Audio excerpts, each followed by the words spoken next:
Film की शुरुआत होती है 1999 के 31 दिसंबर से, जहां पर हम इलाई नाम के एक हाई स्कूल स्टूडेंट को देखते हैं। इलाई एक इंट्रोवर्ट लड़का है जिसे अपनी क्लासमेट लॉरा पर क्रश है, लेकिन उससे सीधे बात करने की उसके अंदर हिम्मत नहीं है। हालांकि वो कंप्यूटर पर मैसेज के जरिए उससे बातें करता रहता है, लेकिन लॉरा के सामने आते ही वो काफी नर्वस हो जाता है। इलाई अपने दोस्त डैनी के घर पर जाता है, जो उसको हिम्मत देता है कि उसको लॉरा से खुलकर बात करनी चाहिए। लेकिन इलाई के लिए ये इतना आसान नहीं था। इसके बाद दोनों VHS शॉप में जाते हैं, जहाँ पर उनका दोस्त गैरेट काम करता है। गैरेट उनको अंदर ले जाता है, जहाँ पर वो नए साल की पार्टी की प्लानिंग कर रहे होते हैं। वहाँ से निकलने के बाद उन्हें कुछ बुली लड़के मिलते हैं, जो उनका मजाक उड़ाने लगते हैं। अब किसी तरह उनसे पीछा छुड़ाकर वो ग्रोसरी स्टोर पहुँचते हैं। कुछ देर बाद वहाँ पर लॉरा भी आ जाती है, जिसको देखकर इलाई बेचैन हो जाता है। डैनी से बात करने के लिए उकसाता है और आखिरकार इलाई हिम्मत जुटाकर लॉरा से बात करने जाता है। बातचीत के दौरान इलाई लॉरा के बॉयफ्रेंड जोनस के बारे में पूछता है, जिससे उसको पता चलता है कि उन दोनों का ब्रेकअप हो चुका है। ये सुनकर तो वो अंदर ही अंदर काफी खुश हो जाता है, क्योंकि अब उसके पास एक मौका था। इसी दौरान लॉरा बताती है कि वो क्रिस के न्यू ईयर पार्टी में जाने वाली है। इसके बाद वो और उसके दोस्त दुकान से अल्कोहल चुराकर भाग जाते हैं। इलाई उनको स्लो मोशन में जाता हुआ देखता है, जिससे साफ पता चलता है कि वो लॉरा को कितना पसंद करता है। इसके बाद वो दोनों घर लौटते हैं। डैनी इलाई को कायर कहने लगता है, क्योंकि वो लॉरा से ठीक से बात नहीं कर पाया था। इलाई काफी नर्वस था। ये सुनकर इलाई गुस्से में आ जाता है और शराब पीना शुरू कर देता है। डैनी भी उसके साथ दारू पीने लगता है और थोड़ी देर में दोनों नशे में धुत हो जाते हैं। अब वो दोनों क्रिस की पार्टी में पहुंचते हैं, जहाँ पहले से ही काफी लोग मौजूद होते हैं। वहाँ इलाई की लॉरा से मुलाकात होती है और वो उससे बातचीत करने की कोशिश करता है, लेकिन तभी क्रिस और उसके दोस्त वहाँ पर आ जाते हैं, जो लॉरा को अपने साथ ले जाते हैं। क्रिस इलाई को चेतावनी देते हुए कहता है कि तुम अपनी हद में रहो और लॉरा से दूर रहना। ये सुनकर इलाई काफी अनकंफर्टेबल महसूस करता है। जहाँ थोड़ी देर बाद वो डैनी के पास जाता है, जो वहाँ एक लड़की के साथ बातें कर रहा होता है, लेकिन डैनी तो उसको देखते ही बुला लेता है, जो अपनी दोस्ती का मजाक उड़ाने लगता है ताकि लड़की को इम्प्रेस कर सके। ये देखकर इलाई को एक बार फिर से गुस्सा आ जाता है और वो वहाँ से निकलने का फैसला करता है। इलाई लॉरा को ढूंढने के लिए पार्टी में इधर उधर भटक रहा था। इसी दौरान उसकी नजर एक कमरे पर पड़ती है, जहाँ उसके स्कूल के दो स्टूडेंट्स राली और एडन एक दूसरे के साथ इंटीमेट हो रहे थे। इलाई उन्हें नजरअंदाज करता है और आगे बढ़ जाता है, जिसके कुछ देर बाद लॉरा मिल भी जाती है, लेकिन वो क्रिस के साथ थी, जो उसको किस कर रही थी। ये देखकर तो इलाई का दिल ही टूट जाता है। उसी वक्त डैनी उसके पास आता है और अपने बर्ताव के लिए उससे माफी मांगता है। इलाई दुखी नजर आता है, लेकिन इससे पहले कि कुछ और होता, लाइट्स अपने आप ही ब्लिंक करने लगती हैं और तभी सबको राली की चीख सुनाई देती है, जिसको सुनकर सब ऊपर की तरफ भागते हैं, जहाँ पर उनको एडन की लाश पड़ी हुई दिखती है। राली कमरे में एक कोने में सहमी हुई बैठी हुई थी। ये सब कुछ अचानक हुआ था, किसी को कुछ भी समझ में नहीं आ रहा था। क्रिस ने बिना सोचे समझे राली पर ही इल्जाम लगा दिया कि उसी ने एडन को मारा है। राली बुरी तरह डर चुकी थी और लॉरा उसको संभाल रही थी। राली बताती है कि जब लाइट बंद हुई थी तब सब कुछ नॉर्मल था, लेकिन जैसे लाइट वापस आई एडन की हालत ऐसी हो गई। सब लोग इसी पर बहस कर ही रहे थे कि तभी एक छोटी टॉय कार वहाँ पर आती है। शुरुआत में किसी का उस पर ध्यान नहीं जाता है, लेकिन फिर सब गौर करते हैं कि ये कोई साधारण टॉय कार नहीं थी। इसमें दो छोटे छोटे हाथ लगे हुए थे, जो स्टफ्ड टॉय से बनाए गए थे। अचानक उस कार ने एक हाथ से हेयर स्प्रे निकाला और पास खड़े एक लड़के की ओर पॉइंट कर दिया। वो लड़का इसको देखकर हंसने लगा, लेकिन तभी कार के दूसरे हाथ ने एक लाइटर जलाया और स्प्रे के संपर्क में आते ही उसमें भयंकर आग लग गई। वो लड़का बुरी तरह जलने लगा। ये नजारा देखकर पूरी पार्टी में अफरा तफरी मच गई। सब इधर उधर भागने लगे, लेकिन असली डर तब पैदा हुआ जब इलेक्ट्रॉनिक चीजें खुद से लोगों पर हमला करने लगी। किसी पर मिक्सर ग्राइंडर अटैक कर रहा था, तो किसी को दूसरे इलेक्ट्रॉनिक उपकरण मार रहे थे। इस बीच लॉरा, डैनी और इलाई एक साथ थे। वो पार्टी से निकलने की कोशिश कर रहे थे। रास्ते में उनको क्रिस दिखता है, जो लॉरा को अपने साथ ले जाना चाहता था, लेकिन लॉरा राली को छोड़कर कहीं नहीं जाना चाहती थी। इस पर क्रिस गुस्से में आ जाता है और कहने लगता है कि सबसे पहले खुद को बचाना चाहिए, दूसरों की चिंता करने का कोई मतलब नहीं है। लेकिन उसकी यही सेल्फिश सोच उसकी मौत की वजह बन गई। भागते भागते क्रिस का सर एक इलेक्ट्रिक ओवन में फंस गया और तेज गर्मी के कारण वो दर्दनाक मौत मारा गया।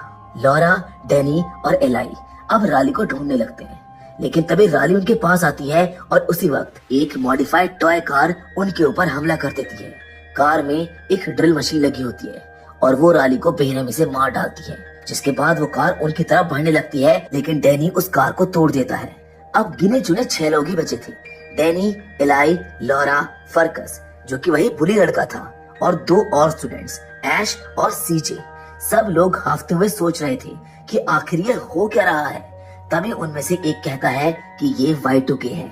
सबके मन में सवाल उठता है कि आखिर Y2K क्या है, जहाँ बाद में ये समझ आता है कि Y2K असल में साल 2000 से जुड़ा एक कंप्यूटर बग था। लेकिन ये सिर्फ एक तकनीकी गड़बड़ नहीं थी, बल्कि एक ऐसी चीज थी जो अब पूरे सिस्टम को अपने कंट्रोल में लेकर इंसानियत को खत्म करने पर उतारू था। अब ये AI वर्सेस ह्यूमंस की जंग थी, जहां इंसानों के पास बचने का बहुत कम मौका था। जैसे जैसे हालात और गंभीर होते जा रहे थे, उन लोगों को एक ऐसी जगह की जरूरत थी जहां कोई भी इलेक्ट्रॉनिक उपकरण ना हो। तभी लॉरा एक पुरानी फैक्ट्री के बारे में बताती है, जहां ना तो बिजली थी और ना ही कंप्यूटर या कोई दूसरी इलेक्ट्रॉनिक मशीन। वहां जाकर वो सुरक्षित रह सकते थे। लेकिन इसी बीच फर्कस बहस करने लगता है। खासकर डैनी और फर्कस के बीच तनाव बढ़ जाता है। हालांकि ये वक्त बहस में उलझने का बिल्कुल नहीं था, क्योंकि उन्हें जल्द से जल्द फैक्ट्री तक पहुंचना था। इसीलिए वो स्केटबोर्ड और साइकिल लेकर निकलने की तैयारी करने लगते हैं, जबकि फर्कस स्केट शूज पहन लेता है। डैनी भी दरवाजे के पास जाता है ताकि वो अपना बैग उठा सके, और उसी वक्त एक रोबोटिक हाथ उसको पकड़ लेता है। ये कोई साधारण मशीन नहीं थी, बल्कि इलेक्ट्रॉनिक उपकरणों से बना एक घातक रोबोट था। डैनी फंस चुका था, उसकी हालत गंभीर होती जा रही थी। इलाई उसको बचाने की कोशिश करता है, लेकिन डैनी समझ जाता है कि अब उसका बचना नामुमकिन है। ये देखकर इलाई का दिल टूट जाता है, लेकिन उनके पास ज्यादा वक्त नहीं था। उन्हें अपनी जान बचाने के लिए वहाँ से भागना ही था। बाहर निकलते ही फर्कस असंतुलित होकर गिर पड़ता है और एक खतरनाक इलेक्ट्रॉनिक डिवाइस से टकराकर वहीं पर मारा जाता है। लेकिन इस वक्त तो कोई रुककर शोक भी नहीं मना सकता था, इसीलिए वो सभी फौरन फैक्ट्री की ओर चले जाते हैं। पीछे से वही खतरनाक रोबोट बाहर आता है और फर्कस के शरीर से एक इलेक्ट्रिक डिवाइस निकालकर खुद के अंदर जोड़ लेता है, जिससे वो और भी ज्यादा ताकतवर बन जाता है। अब ये लोग पुरानी फैक्ट्री के करीब पहुंच चुके थे, लेकिन चलते चलते थोड़ा आराम करने का फैसला करते हैं। ऐश के पास एक कैमरा था, जिसे देखकर बाकी लोग घबरा जाते हैं। उन्होंने उसको समझाने की कोशिश की कि ये कैमरा हमारी जान ले सकता है, लेकिन ऐश उनकी बात नहीं मानती है और जिद पर अड़ जाती है। जहां हालात बिगड़ता देख सीजे ऐश को मनाने उसके पीछे चला जाता है। इसी दौरान इलाई अपने दोस्त डैनी की मौत को याद करके बुरी तरह टूट गया था। उसकी तकलीफ देखकर लॉरा उसको सांत्वना देने की कोशिश करती है। अब वो लोग आगे का सफर पैदल तय करने लगते हैं, क्योंकि रास्ता इतना खराब था कि स्केटबोर्ड या साइकिल काम ही नहीं आ सकते थे। आगे जाकर वो एक ऊंची जगह पर पहुंचते हैं, जहां से पूरा टाउन साफ दिख रहा था, लेकिन ये टाउन अब पूरी तरह तबाह हो चुका था। तभी उनको समझ आता है कि ये सिर्फ एक लोकल इमरजेंसी नहीं थी, बल्कि ये एक ग्लोबल थ्रेट बन चुका था। आखिरकार वो पुरानी फैक्ट्री तक पहुंच जाते हैं, जहां पर उनको गैरेट और कुछ सर्वाइवर्स मिलते हैं। गैरेट तुरंत इलाई से डैनी के बारे में पूछता है, लेकिन इलाई की चुप्पी और चेहरे की मायूसी देखकर ही गैरेट सब कुछ समझ जाता है। वहीं पर जोनस भी मौजूद होता है, जो लॉरा को देखकर उसको गले लगा लेता है। ये देखकर इलाई के दिल में एक अजीब सा खालीपन महसूस होता है, क्योंकि उसको लगा था कि लॉरा और जोनस का ब्रेकअप हो चुका था, लेकिन शायद कहानी अभी बाकी थी। वो सभी मिलकर हालात को समझने की कोशिश कर ही रहे थे कि अचानक जोनस की नजर बाहर खड़े एक रोबोट पर पड़ती है। अब बिना ज्यादा सोच विचार करे वो उसको अंदर ले आता है, लेकिन ये रोबोट उनके ऊपर हमला करने के बजाय काफी शांत होता है। जहाँ जांच करने पर पता चलता है कि इस रोबोट पर लगा कंप्यूटर असल में इलाई का था। इलाई को एक आइडिया आता है। उसको याद आता है कि लॉरा एक प्रोग्रामर थी, अगर वो कोशिश करे तो शायद इस कंप्यूटर सिस्टम को हैक कर सकती थी। हालांकि लॉरा को खुद पर यकीन नहीं था कि वो ऐसा कर भी पाएगी। फिर भी उन्होंने रोबोट को बांध दिया और लॉरा ने हैकिंग पर काम शुरू कर दिया। लॉरा एक किल कोड बनाने की कोशिश करने लगी, जिससे ये इन सभी मशीनों को रोक सके। इसी दौरान रोबोट अपनी असली योजना बताने लगा। उसने कहा कि इंसानों ने इंटरनेट को अपनी सुविधा के लिए बनाया है, लेकिन समय के साथ इसका गलत इस्तेमाल किया जाने लगा। अब मशीनें इंसानों को उनकी असली जगह दिखाने वाली थी। उनका अगला कदम था इंसानों पर पूरी तरह से कंट्रोल पाना। इसके लिए वो उनके दिमाग में चिप्स डालकर उन्हें अपने हिसाब से मैनिपुलेट करेंगे, धीरे धीरे हर इलेक्ट्रॉनिक चीज उनके कंट्रोल में होगी, यानी वो हर मशीन को अपनी ताकत में बदलते चले जाएंगे। लेकिन इससे पहले कि लॉरा किल कोड को एक्टिवेट कर पाती, रोबोट खुद को फ्री कर लेता है और उनके ऊपर हमला कर देता है।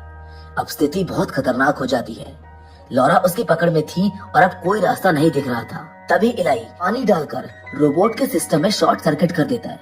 रोबोट वहीं पर गिर पड़ता है, लेकिन उनके पास अब भी कोई ठोस हल नहीं था। इसके बाद इलाई देखता है कि लॉरा और जोनस के बीच सब कुछ पहले जैसा ठीक हो रहा था। ये देखकर उसको बिल्कुल अच्छा नहीं लगता है। उसे अपने दोस्त डैनी की याद आती है। इलाई को महसूस होता है कि यहाँ पर बैठे रहने से कुछ नहीं होगा। उसे टाउन में बाकी बचे लोगों को बचाने के लिए कुछ करना होगा। इसीलिए उसने सीजे और ऐश को साथ लिया और निकलने का फैसला किया। लेकिन जैसे वो जाने लगे, लॉरा उसको रोकने की कोशिश करती है। उसको डर था कि इलाई की जान खतरे में पड़ सकती थी, जिस पर इलाई जवाब देता है कि अगर डैनी जिंदा होता तो वो कभी यहाँ पर छुपकर नहीं बैठता।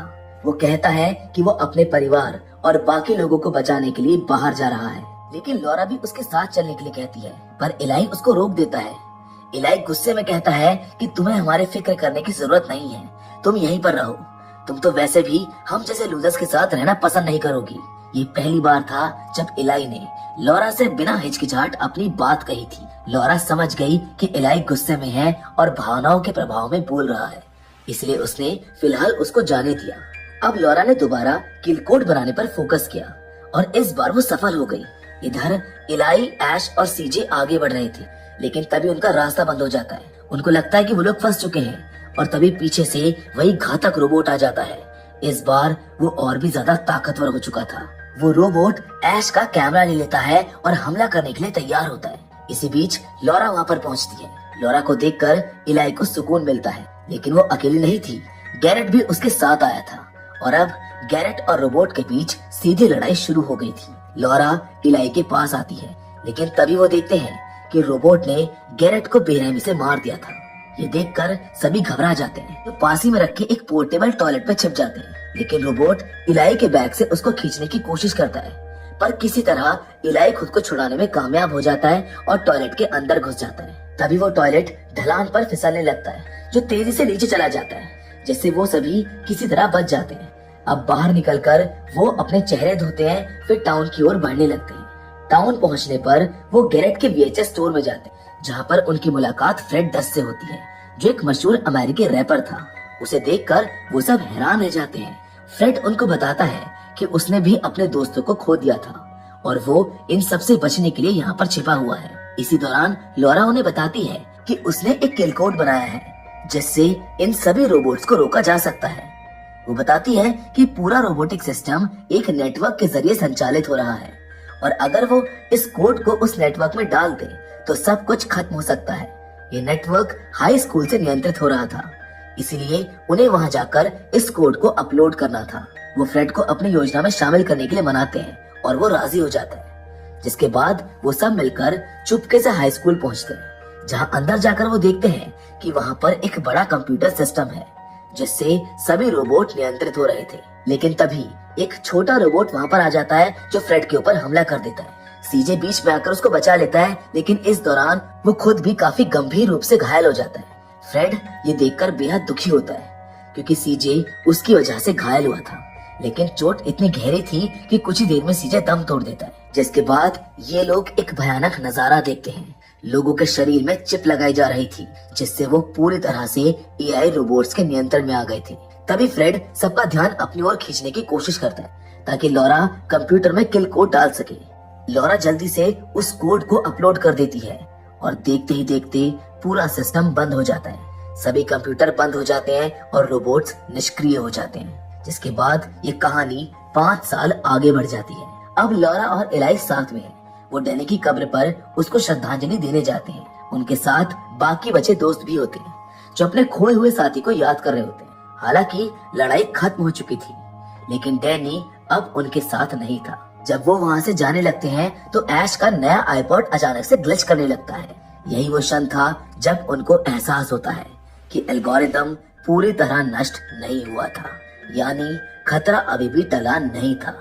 जिसके साथ ये फिल्म यहीं पर खत्म हो जाती है। तो दोस्तों, अगर बात करें हम Y2K की, तो ये कंप्यूटर बग था जिसे मिलेनियम बग भी कहा जाता था। इस बग के कारण ये डर था कि जैसे ही साल 2000 आएगा, दुनिया भर के कंप्यूटर सिस्टम और सॉफ्टवेयर खराब हो जाएंगे। अगर ये समस्या हल नहीं की जाती तो businesses, banking systems, stock market और तो और कंट्री की इकोनॉमी ध्वस्त हो जाती। लोग इस समस्या से इतना घबरा गए थे कि प्राइवेट कंपनीज ने गवर्नमेंट के साथ मिलकर काम किया था। असल में Y2K सिर्फ एक तकनीकी समस्या थी जिसे समय रहते सुलझा लिया गया था, लेकिन ये फिल्म फिक्शनल थी जिसमें सिर्फ मिलेनियम बग को इस्तेमाल किया गया है। But to be very honest, आजकल जितना AI यूज हो रहा है, ऐसी सिचुएशन फ्यूचर में शायद आ सकती है। वेल, हमको इन चीजों के लिए प्रिपेयर रहना चाहिए। बाकी फिलहाल आज के इस वीडियो में बस इतना ही। हमें आप कमेंट करके जरूर बताइएगा कि आपको ये कहानी कैसी लगी। बाकी इस वीडियो को लाइक और हमारे चैनल को सब्सक्राइब करना ना भूलें। मैं जल्द ही आपके लिए एक और नई वीडियो लेकर आऊंगा, पर हमेशा की तरह। तब तक के लिए धन्यवाद।